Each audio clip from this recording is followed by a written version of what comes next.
Hello বন্ধুরা, আজকে 1 জানুয়ারি আমরা পৌঁছে গেছি তারাপীঠ।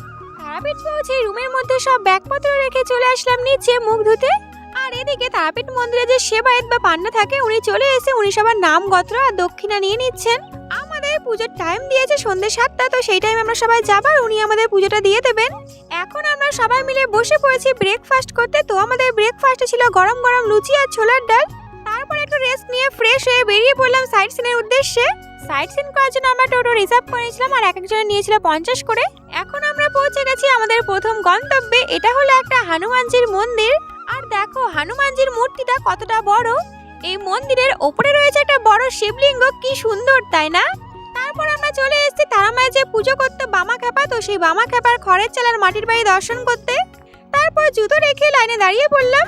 অবশেষে আমরা পৌঁছলাম বামাখ্যাপার খড়ের চাল ও মাটির বাড়িতে। এটাই হলো সেই বামাখ্যাপার গর্ভগৃহ আতুর ঘর। এই ঘরেই বামাখ্যাপার জন্ম হয়েছিল। আর বেরোনোর সময় দিয়েছিল প্রসাদ মুড়িতে, এই মুড়ি কিন্তু এখানকার প্রসাদ। তারপরে গেছিলাম এই মন্দিরে, আর এখানে দেখো ছোট্টবেলায় বামাখ্যাপা মাকে খাইয়ে দিচ্ছে। তো মন্দির দর্শন করে বেরিয়ে পড়েছি। আর যেই টাইম আমরা গেছিলাম সেই টাইমে অনেক মন্দিরই বন্ধ ছিল, তাই সব দেখতে পারিনি। আমাদের সাইট সিন কমপ্লিট। এখন আমরা যাবো হোটেলে, গিয়ে দুপুরের খাওয়া দাওয়া করবো। হোটেলে পৌঁছে আমরা খেতে বসে পড়েছি। তো আজকের মতো ভিডিওটা এই পর্যন্তই, দেখা হবে অন্য কোনো ভিডিও নিয়ে। ততক্ষণ টাটা।